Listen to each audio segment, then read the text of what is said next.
Hello, welcome to Anna Shemetli, her YouTube channel with myself, Ndlovu.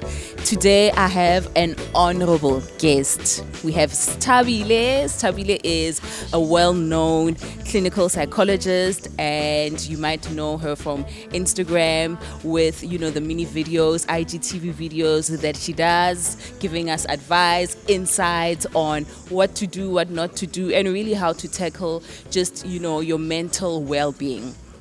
So I don't want to do any injustice. So I'm just going to hand over to her so that she can profile herself. And yeah, Stha, how are you? Well, thanks on yourself. Thank you. I'm good. Yes. So just let us know who are you, what you're about, and where can the people find you? So there isn't really much to it. I'm Stha. I'm a clinical psychologist by profession. I'm based in Durban. I'm currently working in a context of children who are struggling with neurodevelopmental disorders, and also have a private practice still based in Pinetown.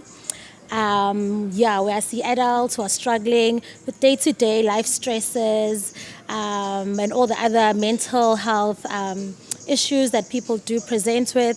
So, yeah. Yeah. Wow. Clinical psychologist by professional, guys. I mean, I admire psychologists. I love psychologists, but I also admire people who, like you, who just want to see the better of people, because you naturally believe that for mental wellness, then that's where people can just step out to better themselves. And I guess with kids as well, one has been reading the book, I think, What Happened to You, Yes. by Oprah. And another child psychologist. And you realize that, it starts really from a young age. And if there's anything that we bottle up, anything that we don't allow kids to talk about, it really then somehow, creates and ends up being who they become. Definitely. Which, some things can really be avoided. Some things can really be avoided. So the reason why Stha is here really is for us to have a discussion, especially around triggers. There's a blog post that I wrote that is on our website, so do check it out. And we're just going to have an extended discussion, especially with regards to, I spoke of triggers. I wrote and I spoke of triggers from a place of experience, and we have Stha, who from a place of profession, that she's going to then explain what triggers are, how to deal with them, and really how to better ourselves. And really, is there even a need? Is there really a need for us to deal with our triggers? Or, in fact, I think what's even more interesting for me is there positive triggers, So, so let's just kick it off. So my first question really is, are they positive triggers? Or are triggers always take you to that negative place that you really don't want to revisit? Or whenever you have a trigger, it's like, oh my gosh, I remember this because something bad or something unpleasant happened. So what are triggers, and are there any positive triggers? Okay. So certainly there are positive triggers. So when we think of triggers are when a person experiences an emotional reaction to something. So based on a past experience, they will then remember something, or they'll be triggered by whatever stimulus there is, and then remember a past experience, and then would then follow up with an emotional reaction at that time. So if you think of a traumatic experience, if you think of something really bad that has happened to someone, and so what happens in our brain is that we have what we call sensory memory. So our brain remembers things through our 5 senses, so taste, smell, sight, auditory, and touch. And so when we receive information through our senses. So during a traumatic experience, you'll see something, or you'll hear something, or you'll smell something. And the next time you smell that same sort of cologne or perfume, it takes you back. So your sensory memory takes you back to that time where that traumatic experience happened, and then we'd then say that the scent or the perfume or the cologne is a stimulus, so that then becomes the trigger. So every time you smell something like that, it takes you back to that time where it was a very difficult time in your life, or sometimes you hear things, or if you see someone, or if you see a bucket hat and you were robbed by somebody who wore a bucket hat on that day, whatever. So through our 5 senses, we're able to remember things from our past that take us back there. And most of the time, it's taking us back to places where we don't want to go back. Yeah. I mean, it's a traumatic experience. It's something that's really bad. It's something that you don't want to relive or rethink. And if we think of positive triggers, would be the same thing. So there's a positive stimulus. So for example, if you think of a child, if a child smiles at you, or if you see me smiling at you across the corridor or across the mall, you'll smile back. I mean, just speaking about smile, you're smiling, you know. So that's a positive trigger. Just thinking about somebody being having a positive demeanor, having just a pleasant demeanor about them, or just, that's why I made an example of a child, because a child has this innocence about them, you know. So just thinking back to, or just seeing a child smile, just brings you to smiling. It's like, oh, you know. So there are positive triggers as well. It takes you back. If you see something nice happening to someone, and you think back to when it happened to you, or when it happened to somebody close to you, and it just makes you smile, or makes you think back. So yes, there are positive. There are negative triggers. All right. And speaking of, I'm glad that there are positive triggers, because most of the time when we speak of triggers, we actually focus on the negative ones. And I think it's because, you know, the reason why people are having all of those conversations, it's simply because people don't want to go there. But sometimes it's like, for you to revisit, then you are able to heal. You know, so let's go back there so that you can become better. And I think that's why then the focus turns to be, well, in society, not necessarily in your profession, but in society, tends to be focused on the negative triggers that people have. Now, I just want to know, so someone like me, I mean, you know, the post that I wrote obviously speaks of the loss of my dad, and how one received that call early hours of the morning, you know, and now whenever like I receive a call just late at night or early hours, I'm like, oh my God, I wonder who has departed. I wonder who's passed away. I wonder what has happened, you know. And how does one overcome that? You know, how does one get to a place where I'm able to receive a call at unusual hours and not think the worst is about to happen? So how can I overcome that negative experience? How and in a way, receiving a call and knowing it doesn't have to take me there. Okay. So I think what then helps people to sort of overcome triggers. For example, you've given us this example of having received a call and it was the news of your dad's passing. And having had a chance to speak about it over and over again, you've even written a blog post about it, that then tells your brain that it's still bad news, it's still sad, but you are now safe. You're at a safer position, you're in a safer space. So if you think of the day that it happened, that was, so much was happening in your mind, so much was happening to you emotionally, and just you thinking of so many things, and it feels emotionally unsafe at that moment because, oh my goodness, what has just happened? But as you tell someone else a week later, it's not the same as when you heard it. When you receive a call a month later, it's not as the same as when it actually happens. So in overcoming triggers, the key thing is that to be able to speak about it, to talk about it, to in some ways relive it, but in a space that is much safer. So your blog post, I imagine, is quite safe for you. You're able to write about things, incorporate your experiences in it, and it is safer. You know that I received this bad news, it was terrible, it was life-changing, but right now, as I'm sitting here writing, it isn't the way that it was that day, you know. So that's one way. So therapy. I always advocate for therapy. Therapy is kind of helpful. That said reading about, I think you said reading about Instagram pages won't be enough. Instagram pages won't be enough. I'm like, how touted? So does it mean what? Even my page is not enough. So Even which means my I have page, to. yes, you I must have a people go must to go for therapy. You have to go to therapy because therapy allows you a space where you are assisted. So somebody's there to facilitate a conversation where you're able to make sense of what has happened. When you're on your own, you're unable to make sense of what has happened. So in therapy, you're able to perhaps make use of your five senses yet again. So what did you see? What did you hear? What was happening? You know, and you get a chance to make sense of it. And so what makes triggers again very alarming and startling and unpleasant is how we the meaning behind what has happened, you know. Yeah. So you have now assigned a meaning to receiving a call. So receiving a call means there's bad news at the other end, you know. Yeah. So whatever meaning you then assign to certain things then makes that thing and fuels it to become more of a trigger for you, because your meaning towards somebody who's wearing a bucket hat, I feel like I'm profiling people who wear bucket hats.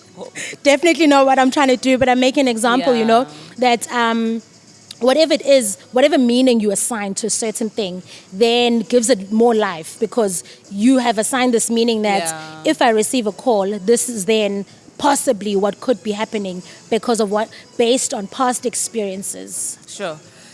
Yeah, no, you said a mouthful, and I think you know the very important thing of talking about it, and you're so right. You know, I think my dad passed away 2016, and now I'm able to even talk about it without like just that deep sensation and longing that, oh my gosh, you know, I remember how it moved me. Like I was in so much shock, and you know, I think I received the news, went back to sleep as though nothing happened, but I actually stayed up because I couldn't believe it. But the more I spoke about it, the more I talked about it, it was then getting much easier. And you know, as Africans, really, before we knew anything about psychology, we already had so much expertise in dealing with emotional distress. I mean, if you think of in an African family, when there's a death that has occurred, the family will come together. People will literally stop everything they're doing. People take leave from work. Yeah. We gather together. Yeah. We are there the whole week. Yeah. Omakhelwane bayafika and they ask, what happened? And we start telling the story, and we tell it again, and we tell it again tomorrow. So the whole week we are retelling and telling and retelling, telling and retelling the story. And we obviously didn't know what it does to us psychologically, but it's such great indigenous wisdom, Sure. you know, that African people had. The more you talk about it, Sure. the more you sit together as a family, the more you give yourself time. We're going to cry about this, we're going to be sad about this, and we're going to allow ourselves to mourn the death of this person. So I think also in allowing yourself to experience things as they are and as they come also helps you in terms of triggers. So family coming together may not necessarily be a trigger, because you lived through it and you allowed yourself to live through it for a whole week, where everybody was coming and you were telling the story all over again, and everybody's just here, and obviously even get to a point where you're laughing about some of the things that this person used to say, they used to do. That's why kukhona even isisho ngesiZulu ukuthi kuhlekwa ngisho kushoniwe, you know, because of how much African people understood lento yokuthi coming together can be so helpful in dealing with emotional distress. So even though I will always advocate for therapy, therapy is not the end all and be all of everything, you know. There's other avenues in which people can find healing. I mean, writing about your experiences is an avenue where somebody can find healing. That's why journaling is so important. Speaking to somebody that you trust if you can't find a therapist, that's so important. Praying, whatever it is that can give you that sense of hope is very important. So all of those things can help you sort of minimize the severity of triggers when they do sort of come at you when they pop up. Sure. And would you say it should be the same way to overcome, especially for kids as well? let's say for an example, my son goes through an unpleasant or a traumatic experience that is out of our control. Maybe gets rejected, gets bullied, a loss of a loved one. Would you say that even for kids, that is the best way to help them get through negative triggers? So for children, it might be slightly different, especially because children don't have the capacity to sort of, one, understand what they are experiencing emotionally, two, to articulate what they're actually feeling.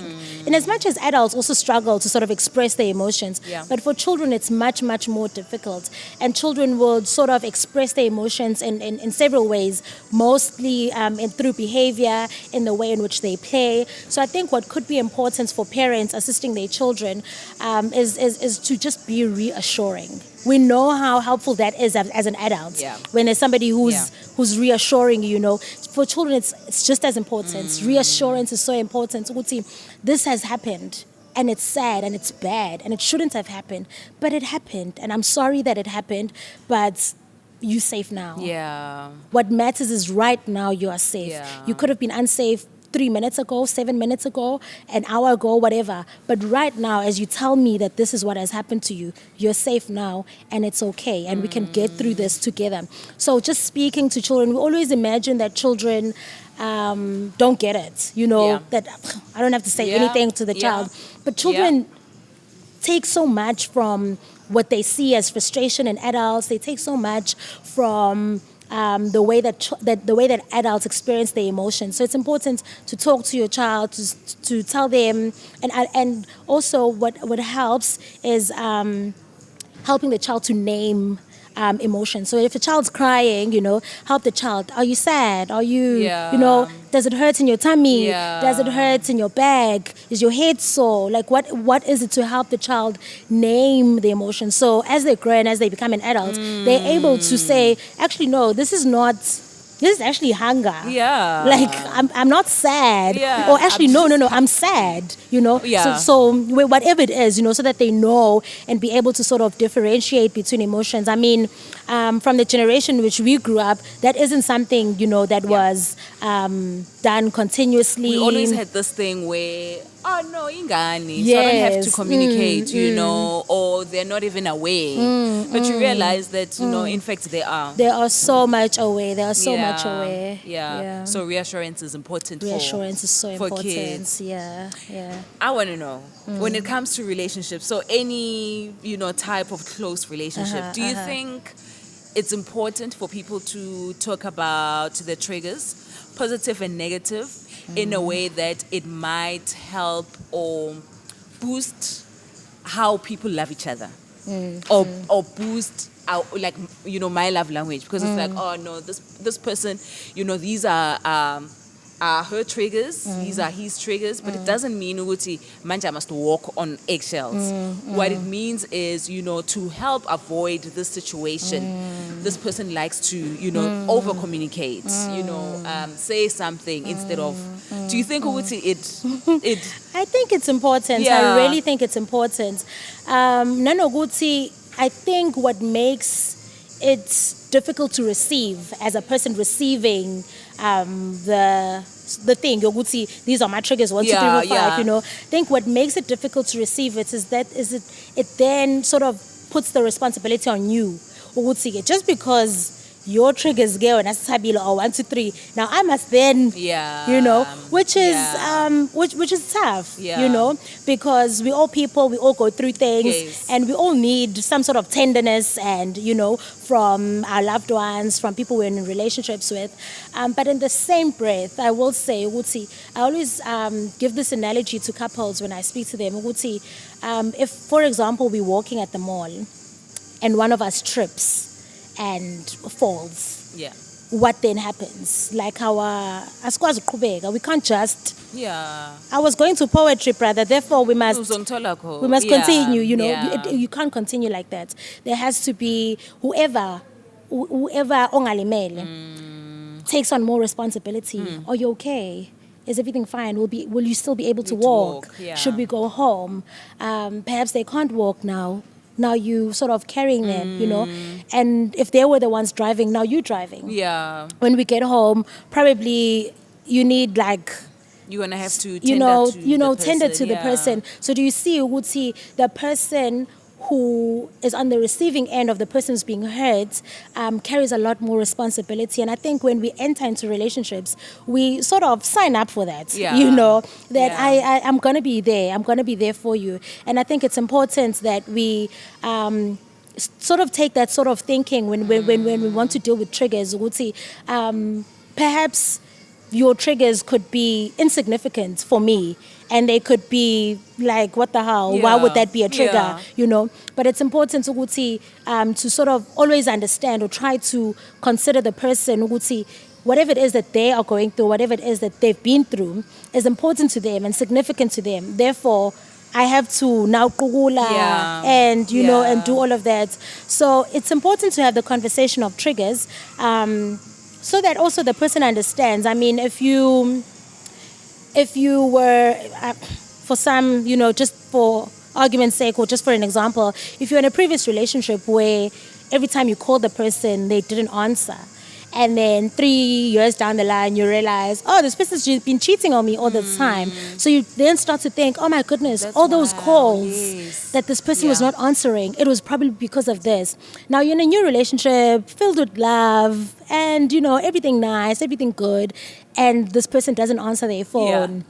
And you're like, oh my God. I've been here before. This has happened before, and I'm not here for this. Yeah. So, if the person sort of understood your triggers, they would know some of the things to avoid. But therapy at the end of the day, you must not live with triggers. Yeah. You must not be like, hey, but you must understand these are my triggers. Yeah. Therapy. Yeah. Let's heal. Let's heal. Let's become a generation of people who want to heal, so that we break, the cycle of the just, hey, but things happen to me. Things happen to you, and things sort of shape and change the trajectory of your life, but you can likewise do the same. You can take responsibility and be like, I'm going to change this, I'm going to heal, and I'm going to allow myself to get over this. Yeah. Any practical steps? But I think also we've spoken about the practical steps, really. For kids, it's the reassuring, communicating, and assuring them that, you're in a safe space now. Yes, that happened, but, you're in a safe space now. And I think for us as adults, is talking about it and having or going back to that place where you know that it will uplift your mood, So whether it's prayer, writing, talking to someone you trust, and therapy. But do you have any closing remarks, just to wrap it up, especially when it comes to not only triggers, but just mental wellness? We just heard of, the passing of Patrick Shy, where it's like, sheesh. In his retirement, in his retired age, who someone was just doing work here and there, to be succumbed to or end up, taking his life. You realize how mental wellness is so important, but also how, I think when I heard of that, to me, I was like, sheesh, and that's why it's important to also check on my mom.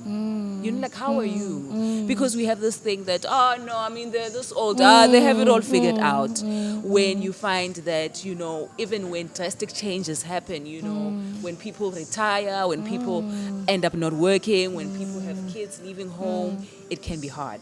So any closing remarks under the umbrella of mental wellness and psychology? I think I really want to echo your words. Mental health is very important, and sometimes we don't realize. A lot of the times we don't realize, and we don't. It's an uncomfortable conversation. It's an uncomfortable topic. Everybody wants to look as though they've got things under control. Yeah. Everybody wants to look like they have their ducks in a row. But it really isn't like that all the time for everyone, So it's important that when you do see that your ducks are losing line, it's important, seek help. it's so important to seek help, because a lot of the things that do happen due to secondary to mental health issues can really be avoided if you get the correct support, if you get the adequate support. So support is there, it's available. And I mean, yes, follow Instagram pages, and I believe that is helpful. I mean, that's why we have those pages in the first place. But also seek help, seek professional help, go to therapy. There really isn't anything shameful about being in therapy. People are in therapy just for personal development and for, to, I mean, there's no way that we can be taking such good care of our physical health, but totally neglect our mental health. It just doesn't make any sense. So I think, as a closing remark, I'd really also want to commend you for for platforms like these where you are speaking about these things, and it really is important. I think this is one of the things that people should be doing, and watching channels like these, and just making sure that they're doing everything that they can to be well mentally. Mentally. All right, Stha, I'm glad that this finally happened. Since I last year, we just kept missing each other. It's just been a lot. So thank you so much for making the time, for sacrificing and really being here and having Such this a pleasure. conversation.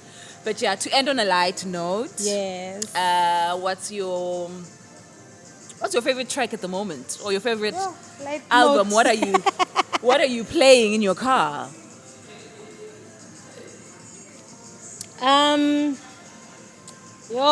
That's not light for me right now. I'm playing, honestly, the song that's been playing in my car, I think since last week, is Culola Snezi, Elithi Ngubaba. Okay. Yes. Okay. I've been meditating on that. You see, it's not light. It's not light. It's not light. And what is one thing that you want to do for yourself this year that you have full control over? One thing that I want to do for myself, there's a number of things that I want to do for myself. Personal questions are not light. No, they've never been. They've never been. You know what? Things that I'm doing for myself this year. So I self-care. And I know it's so cliche, self-care Sunday and all of that. But honestly, I'm one of those people that really depend on exercise for mental health, physical health. So I took a break from my personal trainer for about 2 months. And I realized, no, man, I can't do this. I have to go back. So it's exercise. And also another thing is sourcing out help. And that is not just mental health and whatever, but sourcing out help, getting somebody to clean my house. Getting somebody to clean my house. I always say that's job creation, guys. So I'm doing those things for myself. Just lightening the load for myself, and just wherever I can get help, I'm getting help. So if it's somebody who's coming into my house and cleaning my house, I'm doing that for myself. Anything to lighten my load. Exactly. It then gives you time to yourself. Yes. To do the whole self-care. So I jokingly sometimes say to a friend of mine, in fact, during festive, I was asking her, what are you doing for Christmas? I know,